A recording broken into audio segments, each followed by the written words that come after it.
ఆ రాత్రి కూడా తెల్లవారింది. ఎప్పటిలాగానే ఎవరి పనులు వారు చేసుకుంటున్నారు. తాయారు కూడా ఆఫీసులో పని ఎక్కువవటం వలన త్వరగా వెళ్ళిపోతూ గోపాలరావు ఉన్నది లేనిది చూడలేదు. మధ్యాహ్నం 2 గంటలకు రైల్వే తాతగారు వచ్చి చీమలు పెట్టిన గోపాలరావు భౌతిక శరీరాన్ని చూసి కొన్ని క్షణాలు అలాగే నిలబడి చివరికి తేరుకుని, "ఏం పని నాయనా ఇది" అని మందలించి పోలీస్ రిపోర్టు చేశారు. పోలీసులు రావటంతో జరగవలసిన తతంగం అంతా జరిగింది. పోస్టుమార్టంలో సైనైడ్ మింగినట్లు తేల్చాడు డాక్టరు. ఆత్మహత్య అని ఏకగ్రీవంగా తేల్చడం జరిగేసరికి వారం రోజులు పట్టింది. ఆ మరునాడు, అంటే గోపాలరావు పోయిన మరునాడు నారాయణకి ఓ ఉత్తరం, సుగుణకి ఓ ఉత్తరం పోస్టులో వెళ్ళినాయి. సుగుణ ఆ ఉత్తరం చదివి స్కూల్లోనే పడిపోయింది. ఆ పడిపోవటం తీవ్రమైన జ్వరం కిందికి దించి ఆ జ్వరంలో ప్రలాపించటం, కొంచెం సేపు తెలిసి తెలియని సంధిస్థితిలో ఉండటం జరిగింది. కొన్ని విషయాలు తెలిసేవి, మరికొన్ని తెలిసేవి కావు. తన చుట్టూ చాలామంది గుమిగూడి కంగారు పడటం, ఎక్కడికో తీసుకువెళ్లాలనుకోవటం, వాళ్లల్లో వాళ్ళు గుసగుసలాడుతూ చర్చించుకోవటం, తర్వాత తనేదో అగాధంలో ఒంటరిగా పడిపోతున్నట్లనిపించటం వరుసగా జరిగి మత్తులోకి జారిపోయేది తను. ఎవరో తన చుట్టూ తిరుగుతున్నారు. ఏడుపు వస్తుంది, కానీ ఆ తిరుగుతున్నది ఎవరో మాత్రం తెలియటం లేదు. ఓకో మాటు తను సంవత్సరం నుంచి అలాగే ఉన్నట్లు అనిపించేది. ఇంకో మాటు ఇవాళ నుంచే తనిట్లా ఉన్నాననుకునేది. కానీ ఏమీ జ్ఞాపకం రావటం లేదు. అయినా తను గుర్తుంచుకోవలసిన అతి ముఖ్య విషయాన్ని మర్చిపోయినట్లుగా అనిపించి ఉలిక్కిపడేది. తలకాయ పగలగొట్టుకున్నా, మూలిగినా, కోపంతో మండిపడినా, విపరీతమైన భయంతో వణికిపోయినా, లేవటానికి పెనుగులాడినా, పారిపోదామని ఎన్నిసార్లు ప్రయత్నించినా ఎవరో తన భుజాలు పట్టుకుని నొక్కి పెడుతున్నారు. నిస్సహాయమైన శరీరానికి మళ్లీ మళ్లీ స్పృహ తప్పిపోతున్నది. మొదటిసారి స్పృహ వచ్చేసరికి అమ్మ గావురుమని మళ్లీ స్పృహ తప్పించింది. ఇలా సంధిలో పడి టైఫాయిడ్ దాటి కోలుకునేసరికి 4 వారాలైంది. ఫిట్స్ పట్టుకున్నాయి. తర్వాత సంధిలోంచి స్తబ్దతలోంచి చైతన్యం వచ్చి జీవన వాంఛలు మెరవటం ప్రారంభించేసరికి పూర్తిగా సంవత్సరం పట్టింది. ఈ సంవత్సరం నుంచి గోపాలరావు వ్రాసిన ఉత్తరం ఎవరి చేతిలో చిక్కిందోననే భయంతో నీరసించిపోతున్నది తను. స్కూలులో తను స్పృహ తప్పిపోయినప్పుడు ఎవరో తీసి ఉంటారు. వాళ్ళెవరో తెలిస్తే బాగుండును. క్రమంగా భయం తగ్గి ఆ విషయం మర్చిపోయింది. ఆ రోజుల్లోనే తనకి మరో వ్యక్తితో పరిచయం అయింది. అతని పేరు నిర్మలరావు, డాక్టరు. వీళ్ళిద్దరూ బీచ్లకి, సినిమాలకి తిరుగుతూ ఉండేవారు. తల్లికి ఆ విషయం కంటగింపుగా ఉన్నా ఏమన్నా అంటే ఫిట్ వచ్చి పడిపోతుందనే భయంతో లోపలే గొనుక్కుని ఊరుకునేది. ఏ కారణం చేతనో గాని నిర్మలరావు రావటం హఠాత్తుగా మానేశాడు. అందుకు సుగుణ విచారించినట్లు కనిపించలేదు. నిర్మలరావు వయస్సు 28 లోపే ఉంటుంది. శుభ్రంగా గీసుకున్న గెడ్డంతో, కళ్ళకి జోడుతో నీటిగా ఉండే నిర్మలరావు అందగాళ్ల కిందే లెక్క. అతని పరిసరాల్లో ప్రతిదీ పరిశుభ్రంగా ఉన్నట్లుంటుంది. స్వతసిద్ధంగా స్వాభిమాని. దాన్ని దురాభిమానమని కొందరు మిత్రులు అప్పుడప్పుడు అంటూ వచ్చినా డాక్టరుగా మేధావంతుడు అని ఏకగ్రీవంగా ఒప్పుకుంటారు. తన ఫిట్లకి ఆయనే వైద్యం. అతి పరిచయమైన అనంతరం ఒకరోజు చెప్పా పెట్టకుండా చెయ్యి పుచ్చుకులాగి ముద్దు పెట్టుకున్నాడు. వెంటనే ఫిట్ వచ్చి పడిపోయింది తను. స్పృహ వచ్చేసరికి కాంపౌండర్ ఎదురుగా కనిపించింది. డాక్టర్ గారు మిమ్మల్ని జాగ్రత్తగా ఇంటికి వెళ్ళమని చెప్పమన్నారని అన్నాడు. మరో రోజు ఆయన దగ్గర నుంచి ఒక సుదీర్ఘమైన ఉత్తరం వచ్చింది. సుగుణ గారు, నేను చేసిన పని వైద్యంలో ఒక భాగం మాత్రమే. మీరేదో అనుమానిస్తూ బ్రతుకుతున్నారు. ప్రపంచం అంటే అనుమానం, మగవారంటే కోపం, అనుభవం అంటే అసహ్యం కలగటం ఆరోగ్య లక్షణం కాదు. మీకు కావాల్సింది శారీరక వైద్యం కాదు, మానసిక వైద్యం. అందుకిష్టమైతే రండి. ఆలోచన వలన, ఆవేశం వలన కలిగే తేలిక వికారాలు కావు మీవి. వాస్తవికత నుంచి వైదొలగిపోయే పారుపోతూ మనస్తత్వం మీలో అధికంగా ఉంది. మానసిక యంత్రాన్ని నడిపే లిబిడో అజ్ఞాత మనసులో నుంచి జ్ఞాన మనసులోకి ప్రవహించేటప్పుడు మనిషి జీవన యంత్రం సవ్యంగా సాగుతుంది. జ్ఞాత మనసులోంచి అజ్ఞాత మనసులోకి అపసవ్యంగా ప్రవహించడం జరిగితే భావగ్రంథి చిక్కుపడి ఒక విధమైన తేలిక చాంచల్యం వస్తుంది. ఏ వస్తువుని చూసినా ఇది నాకు ఏ విధంగా ఉపయోగపడుతుంది అనే ఆలోచనే మొదట ప్రారంభమవుతుంది. మనిషి లోకం ఎదుట నిజస్వరూపాన్ని దాచుకుని పెర్సోనా తగిలించుకుని బురక అభినయం చేయక తప్పటం లేదు. దీనికి కొంత చాతుర్యం అవసరం. వచ్చిన చిక్కేమంటే ఈ బురక అంతరంగికమైన అసలు వ్యక్తిత్వం మీద పెత్తనం చేయటం ప్రారంభించిందంటే ప్రమాది కింద పరిణమించడం. ఈ బురక మనిషిని తనని తానే గుర్తించలేని అంధుణ్ణి చేస్తుంది. అప్పుడు అణచబడిన ప్రవృత్తులు శరవేగంతో లావాలా ప్రవహించి ప్రమాదం తెస్తాయి. వాటిని అణచటానికి ప్రయత్నించిన కొద్దీ అంతకు మించిన శక్తితో అవి పైకి పొంగుతాయి. అందులో మీరు స్త్రీ. స్త్రీ అంతరమూర్తి గురించి ఒక మనస్తత్వ శాస్త్రజ్ఞుడేమన్నాడంటే, ఈమె యుగ యుగాలుగా ప్రతి స్త్రీ వ్యక్తిలోనూ తిరిగి తిరిగి వ్యక్తమయ్యే అనేక గుణాలు గలది. సంవత్సరాల కొద్దీ అనుభవాల సూచనలు ఉన్నా కానీ ఈమె నిత్య యవ్వనంతో నవనవలాడుతూనే ఉంటుంది. శక్తివంతమైన స్త్రీకి గుప్త జ్ఞానం లాంటిది అసంభవం కాదు. అలాంటి స్త్రీని పురుషుడు ఆరాధిస్తాడు. కానీ అతని అజ్ఞాత మనసులోని ప్రతిబింబం ఎప్పుడైనా తళుక్కుమని దానికి ఈమె అతకనప్పుడు ఆత్మహత్య చేసుకుంటాడు. స్త్రీలలోనూ ఇలాంటి అతం ప్రవృత్తి ఉంది. స్త్రీ జీవనదాత్రి. తనలోనే ఈశ్వర సాక్షాత్కారం ఆమెకు అలవాటే. కోరికల్ని అణిచి రోగాలు తెచ్చుకోకండి. ఇంతగా ఎందుకు వ్రాస్తున్నానంటే మీ మీద ఉండే అభిమానం కొద్దీను. జీవితాన్ని అనుభవించండి సుగుణ గారు. అంతకన్నా వేరే చికిత్స లేదు. ఈ ఉత్తరంలో ఒకే ఒక వాక్యం సుగుణకి మళ్ళీ ఫిట్ వచ్చేటట్లు చేసింది. అజ్ఞాత మనసులోని ప్రతిబింబం ఎప్పుడైనా తళుక్కుమని దానికి ఈమె అతకనప్పుడు ఆత్మహత్య చేసుకుంటాడు. అలాగే జరిగిందా? ఆ తర్వాత సుగుణ జీవితాన్ని అనుభవించాలని చాలా ప్రయత్నించింది. కానీ అనుభవత దగ్గరకు వచ్చేసరికి అసహ్యమే మిగిలేది. నిర్మలరావుతో తను అపవాదు పడిన దగ్గర నుంచి జరిగిన విషయం ఏమిటంటే, అపవాదులంటే భయం పోయి అనుభవాలంటే భయం ప్రారంభమవటం. ఈమెకి స్నేహితులు ఎక్కువయ్యారు. రోడ్లమట తిరగటం, ఎవరినైనా ఆకర్షించి రెచ్చగొట్టి ఏడిపించి ఆనందించటం ఎక్కువైంది. తల్లి తమ్ముడు సుగుని మీద ఉండే నమ్మకం కొద్దీ ఏమీ అనటం లేదు. కానీ పెళ్లి పేటాకులు లేకుండా తిరగటం వారికి బాగాలేదు. ఎన్నాళ్ళిలా? తల్లి ఓ రోజున అడిగేసరికి నిజంగా ఫిట్ రాకపోయినా ఫిట్ వచ్చినట్లు నటించి ఆ ప్రశ్న నుంచి తప్పించుకుంది సుగుణ. ఆ తర్వాత తల్లి తిరిగి ఎన్నడూ ప్రశ్నించలేదు. ఆ తర్వాత మరో కవిని ప్రేమించాలనుకుంది సుగుణ. చివరికి ఆకలి కళ్ళల్లో ఎరుపు జీరలు కనిపించగానే అసహించుకుని పారిపోయి వచ్చింది. శృంగారం అన్నా వాంఛ మనసులో కలగటం అన్నా ఆమెకి భయం. బలహీనత, రోగాలు, చికాకులు గొప్ప సుగుణల్లాగా ఇతరులకి చెప్పుకోవటం ఆరంభమైంది. అప్పటికి ఉద్యోగంలో నిలకడ కుదరటమే కాక పంతులమ్మ లక్షణాలు కూడా పూర్తిగా వంటపట్టినాయి. చేతిలో నల్లగొడుగు లేకుండా నడక సాగటం లేదు. నల్లగొడుగు పంతులమ్మ ట్రేడ్ మార్క్. నిండిన యవ్వనం ఇంకా జారటం ఆరంభించని ఆ తరుణంలో తన తమ్ముడి కోసం వచ్చే ఒక వ్యక్తి తనకి కూడా స్నేహమైనాడు. అతని పేరు గౌతమరావు. సినిమాల్లో ఏదో చేస్తాడట. సౌమ్యంగా సానుభూతిగా మాట్లాడే అతనితో సుగుణ సన్నిహితంగా ఉండటానికి అట్టే రోజులు పట్టలేదు. ఒకరోజు హఠాత్తుగా అడిగాడు గౌతమరావు. మీరెప్పుడూ భయపడుతూ ఉంటారెందుకు అన్నాడు. ఆ ప్రశ్నకి దిగాలుగా చూసి సమాధానమిచ్చింది సుగుణ. మీకలా అనిపిస్తుందా? అవును. నేరం చేస్తున్నట్లు మీరు పడే ఈ బాధ దేనికో నాకు అర్థం కావటం లేదు. సుగుణ ఏడవటం ప్రారంభించింది. చూడండి సుగుణ గారు, జీవితాన్ని ఎప్పుడూ నిర్లక్ష్యం చేయవద్దు. ముందు మీరు జీవించాల్సింది ఎంతో ఉంది. ఎందుకోసం జీవించటం? ఎందుకోసమా? జీవితానుభవం కోసం ముందేం జరుగుతుందో ఊహించటానికి మీకు జ్యోతిష్యం రాదుగా. వెతకండి, కావాల్సినదేదో తప్పకుండా దొరుకుతుంది. ఒకప్పుడు ఈశ్వరుడే మీకోసం అక్కడ ఎదురు చూస్తూ ఉన్నా ఆశ్చర్యం లేదు. మీ నేరానికి పెద్ద శిక్షేమీ పడదు. ఇంతకీ మీరు చేసిన మహా నేరమేమిటో చెబుతారా? సుగునికి చెప్పాలని ఉంది కానీ ఎలా చెప్పాలో తెలియలేదు. బహుశా నేనేమైనా అనుకుంటానని మీరు చెప్పటం లేదేమో. వాటన్నిటికీ అతీతుడని. అదేమి లేదు గొణిగింది సుగుణ. మీరు నన్ను నమ్ముతున్నట్లు లేదు. మీకేదో ఆశ చూపిస్తున్నానో బ్లాక్మెయిల్ చేస్తానో భయంగా ఉన్నట్లుంది. అసలు జీవితాన్ని గురించి మీకేమీ తెలియదు.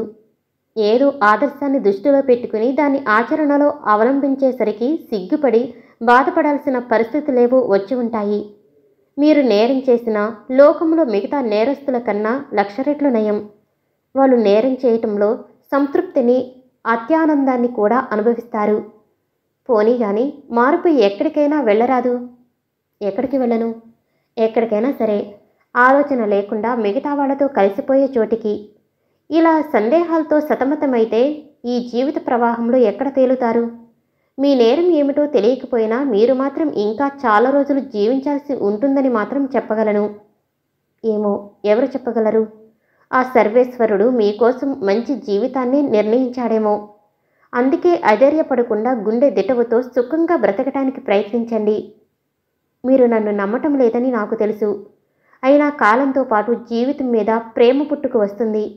ప్రస్తుతం మీకు కావలసింది గాలి, వెలుతురును. సుగుణ ఆ మాటలకి వణికిపోయింది. కొన్ని క్షణాలు ఆలోచించి అన్నది, ఇలా మీరు చెప్పే జ్యోతిష్యం నా భవిష్యత్తులో జరుగుతుందా అని. మీరెవరు నాకు ఇవన్నీ చెప్పటానికి అసలు?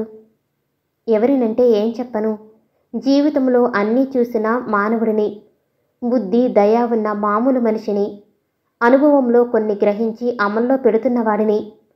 కానీ సుగుణ గారు, మీ విషయం పూర్తిగా వేరు. ఇప్పుడిప్పుడే జీవన ప్రాంగణంలో అడుగుపెడుతున్న ఆడవాళ్లు మీరు.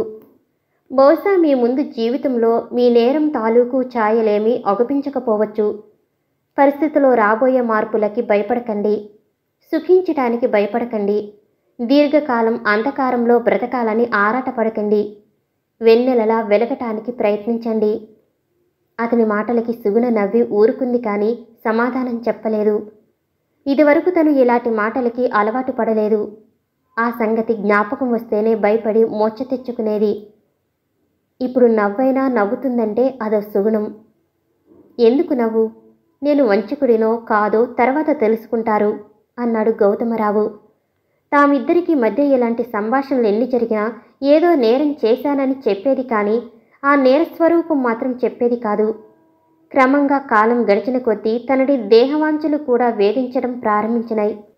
వెన్నెల, చల్లని గాలి, సుందరమైన ప్రదేశాలు ఎప్పుడైనా ఆమెను కదిలించేవి. వెనువెంటనే తన కథ గుర్తుకు వచ్చి సుడిగాలికి ఇసుకలా ఆమె వాంఛ కాస్త ఎగిరిపోయేది. వాకిట్లో ఏదైనా శవం బాజా భజంత్రీలతో పోతుంటే విపరీతమైన భయం ప్రారంభమయ్యి వణుకు వచ్చేది సుగుణకి. తను కూడా ఏదో ఒక రోజుకి అలా అయిపోవటాన్ని తలుచుకుని వణికిపోయేది. చావంటే భయం. ఎంత తర్కించుకున్నా పోలేదు. పైగా ఆ భయంకర అనుభవంలో మనస్సు పైన శాశ్వతంగా అతుక్కుపోయింది. జీవితం మీద, లోకంలోని ఆనందాల మీద ఉన్న ఇష్టం వలన మృత్యువు మీద తిరగబడటం నేర్చుకోకూడదు మానవుడు. ఈ విధంగా ఆలోచించే సుగుణకి గౌతమరావు సమాధానాలు కొంతమటుకు అంగీకారంగానే ఉండేవి. జీవితం ఇలా సాగుతూ ఉండగా ఒక రోజున వాళ్ళ నాన్న పెళ్లి కొడుకుతో సహా దిగబడేసరికి తనకి పిచ్చెత్తినట్లయింది. అన్నిటికన్నా ఆశ్చర్యం, తన తల్లి కొత్త పెళ్లి కూతురులాగా సిగ్గుపడి ఆనందపడుతూ ఆయనకి అన్ని సపర్యలు చేయటం. అప్పుడే తనకు కాబోయే జీవన సహచరుడు మురారిని మొదటిసారి చూడటం. నిజానికి తన మనసులో గౌతమరావుని చేసుకుంటే బావుండునని ఉంది. కానీ ఎలా సాధ్యమది? గౌతమరావు అప్పటికే 2 బిడ్డల తండ్రి. అయినా అతను అడిగితే రెండో భార్యగానైనా సరే ఉందామనుకోకపోలేదు తను. చివరికి ఏమీ లాభం లేకపోయింది. అగ్గిరాముడులాంటి తండ్రి నానా గోల చేసి తల్లిని తిట్టి తనని చావగొట్టపోయి పెళ్లి కొప్పించాడు. ఇప్పుడు అమ్మ నాన్నపక్షమే, మావయ్య నాన్నపక్షమే, ఆఖరికి తమ్ముడు కూడా నాన్నపక్షమే. అందరూ కలిసి నాన్నలోని మార్పుకి, ప్రతిభకి బోలెడు ఆనందపడిపోయి తనని బలిపశువులా మురారి ముందు కూర్చోబెట్టారు. అప్పుడు తట్టింది ఈ ప్రపంచంలో తన ఏకాకితనం. ఎవరూ సహాయం చెయ్యరు. సమాజంతో కలవక తప్పదు. సమాజ సంబంధాన్ని వదులుకుంటే ప్రపంచాన్ని ఎంత ప్రేమించినా ప్రపంచం కనికరం చూపదు. మనుషులు ఇంకా పసిపిల్లల స్థితిలోనే ఉన్నారు. పిల్లలు అన్నం పెట్టే వాళ్ళకన్నా మిఠాయి ఇచ్చే వాళ్ళ మీద, ప్రైవేటు చెప్పేవాళ్ళ మీద కన్నా కథలు చెప్పేవాళ్ల మీద ఎక్కువగా ప్రేమగా ఉంటారు. సమాజము అంతే. మెదలకుండా పెళ్లి చేసుకుని మురారితో పాటు హైదరాబాద్ వచ్చింది సుగుణ. పెళ్లి అయిన తర్వాత సుగుణ పక్కా ఇల్లాలుగా మారాలని చాలా ప్రయత్నించింది కానీ అది సాధ్యపడలేదనే చెప్పాలి. మురారితో సాంగత్య సహవాసాలు అంత బాధాకరంగా లేకపోవటం ఒక విధంగా నయం. అతనికి ఆడవాళ్లతో కబుర్లు పెట్టుకు కూర్చోవాలనే ఆరాటం లేదు. అస్తమానం ద్రాక్ష తోటలు, అప్పులు, క్లబ్సు, పేకాట వీటితోనే సరిపోయేది. ఎప్పుడైనా మిగిలిన కాలంలో సుగుణని ప్రేమగానూ గౌరవంగానూ చూసేవాడు. అయితే అతనిచ్చే గౌరవం భార్యకి ఇస్తున్న ఆప్యాయతతో కూడి ఉండేది కాదు. అప్పు అడగటానికి వచ్చిన ఆసామికి ఇచ్చే గౌరవం ఏ విధంగా ఉంటుందో అదే విధంగా కనిపించేది ఆ గౌరవం సుగుణకి. అయినా ఆమె ఏమీ అనేది కాదు. అతను అలా ఉండటమే ఆమెకు కావలసింది కూడా. అతనితో ఆదర్శ భర్త అయితే ఆమె జీవితం నరకం కింద మారి ఈ మానసిక స్థితిలో ఆత్మహత్య చేసుకోవాల్సి వచ్చేది. ఇంతకు చెప్పొచ్చేదేమిటంటే వివాహమైన తర్వాత కూడా ఆమె మారలేదు. మురారితో మొదటి రాత్రి అమిత బీభత్సంగా సాగి అర్థం లేకుండా తెల్లవారింది. స్త్రీ పురుషుల దేహవాంఛల్ని గురించి సుగునికి తెలియనిది లేకపోయినా అనుభవం దగ్గరికి వచ్చేసరికి అసహించుకుని ఏడ్చి మూర్ఛ తెచ్చుకుంది సుగుణ. మురారి కూడా తన డ్యూటీ అయిపోయినట్లు నిశ్చింతగా కాగితాలు చూసుకోసాగాడు. అతనికి ఆడవాళ్లతో పరిచయం లేదు.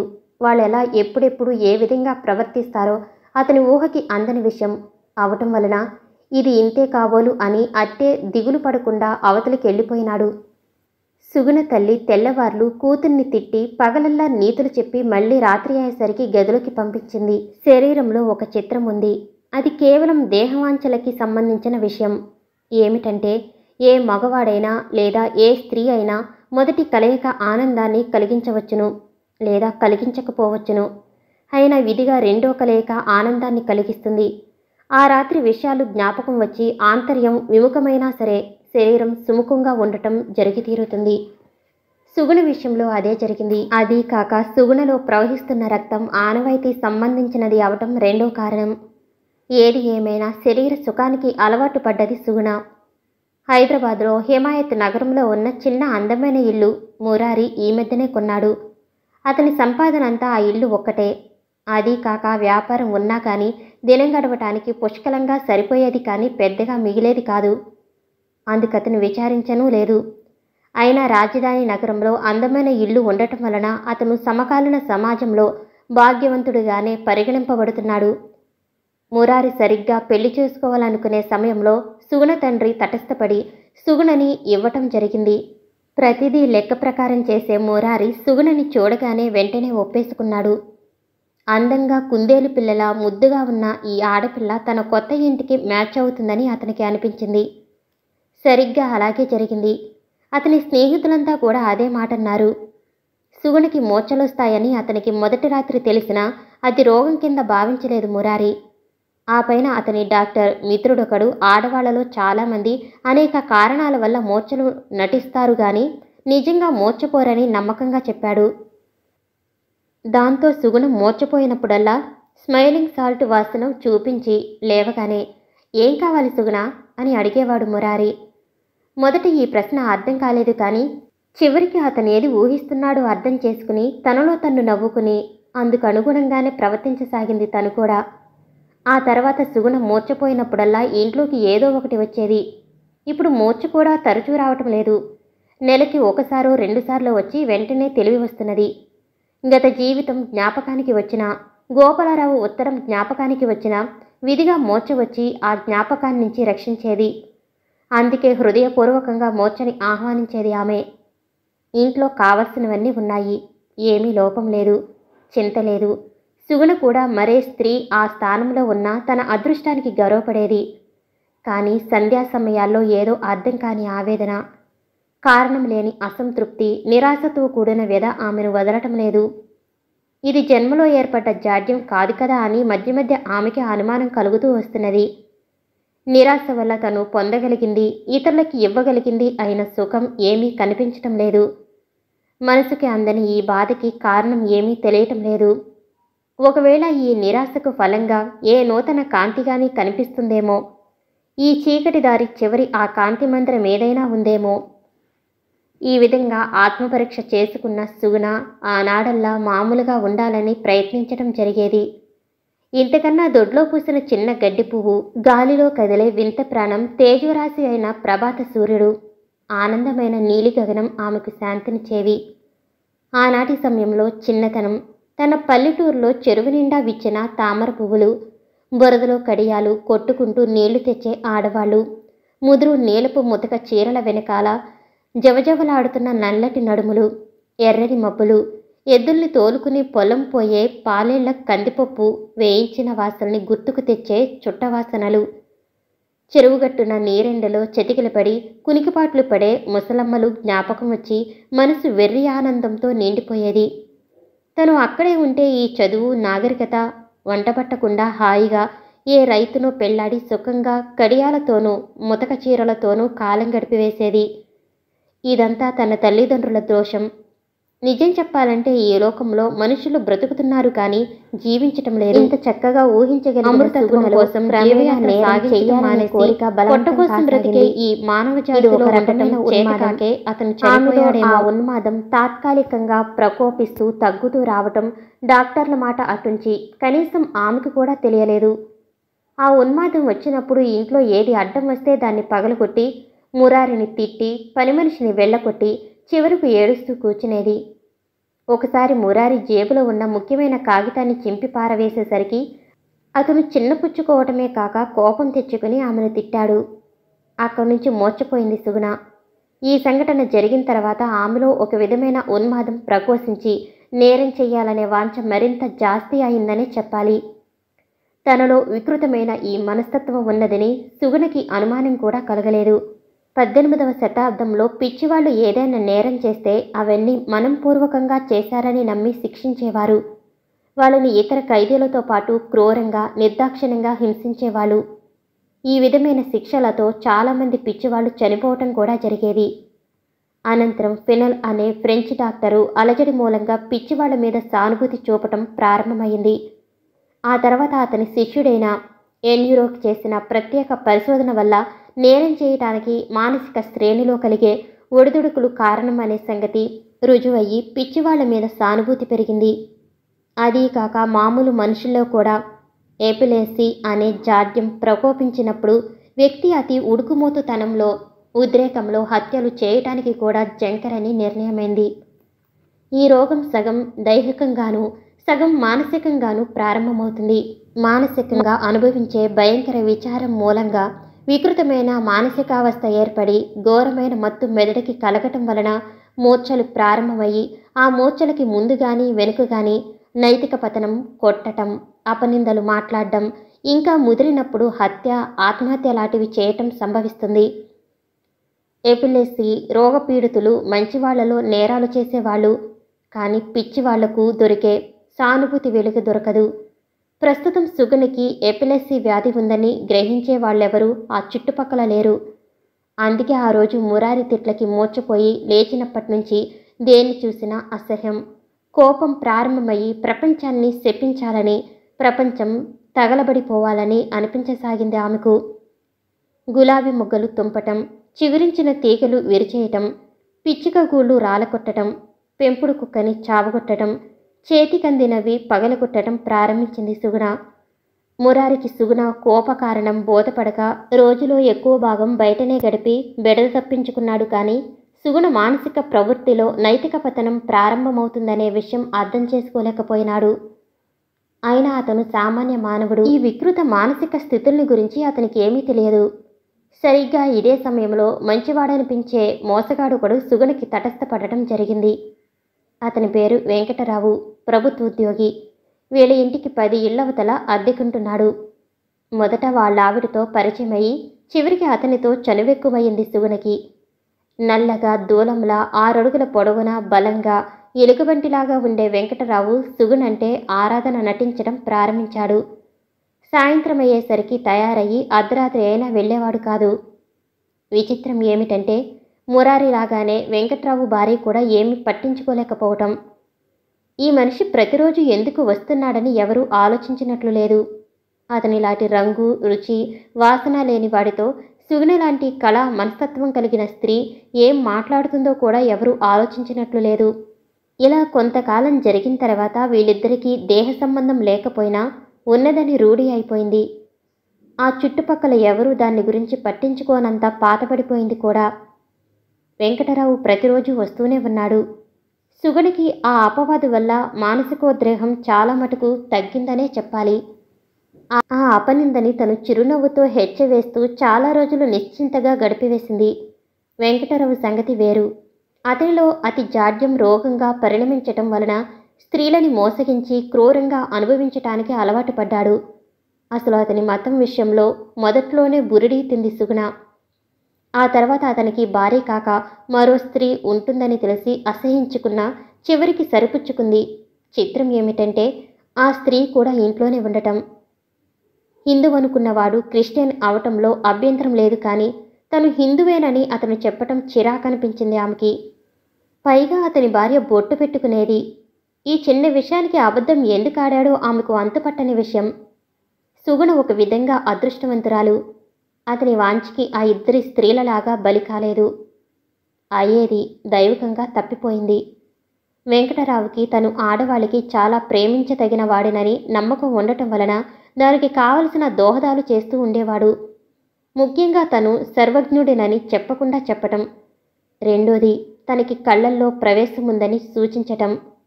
3, సుగుణ అన్న ప్రతి మాటని సమర్థించటం. ఈ విధంగా కొన్నాళ్ళైన తర్వాత పళ్ళు, మిఠాయిలు, చీరలు, రవికల గుడ్డలు తేవటం. వీటి కింద వెంకట్రావుకి కొంత ఖర్చైన మాట అబద్ధం కాదు గాని సుగుణ ప్రేమని వీటి వలన పొందాలనుకోవటం పూర్తిగా అబద్ధం అతనలా భావించాడు. పరిస్థితులు ఇలా ఉండగా గౌతమరావు హైదరాబాద్ సారథి స్టూడియోలో ఒక పిక్చరు డైరెక్ట్ చేయటానికి వచ్చాడు. అతన్ని చూసేసరికి సుగుణ విపరీతంగా ఆనందం ప్రదర్శించటం వెంకట్రావుకి అసూయని కలిగించింది. అయితే ఆ అసూయని పైకి చూపించటానికి సంస్కారినని చెప్పుకోవటం అడ్డు వచ్చి నోరు మూసుకోవలసిన అవసరం కలిగింది. అప్పుడే వెంకట్రావుకి విజయవాడ బదిలీ అవటం తటస్థించింది. అంతకుముందే వెంకట్రావు భార్య హైదరాబాద్ నగల కొట్టులో ఒక గాజుల జతకి అడ్వాన్సుగా 150 రూపాయలు ఇచ్చి ఉండటం వలన మిగతా 150 రూపాయలు చెల్లించి సుగుణని ఆ గాజుల జత తీసుకోమనటం జరిగింది. ఈ బదిలీ గొడవల్లో డబ్బు తెమలక ఆ విధంగా చేసిందావిడ. ఆ తర్వాత సుగుణ వెంకట్రావుకి వాళ్ళిచ్చిన 150 రూపాయలు ఇవ్వకపోతే ఆనందం లేదని ప్రేమ పాఠాలు వెల్లించటంతో సుగుణ మనసులో విసుక్కున్నా పైకి మాట్లాడకుండా ఊరుకోవటం జరిగింది. ఆ తర్వాత వెంకట్రావు కుటుంబంతో సహా విజయవాడ వెళ్ళిపోయినాడు. అయినా అతను నెలకోసారి హెడ్ ఆఫీసుకు రావాల్సిన పని ఉండటం వలన సుగుణని తరచూ కలుస్తూనే ఉండేవాడు.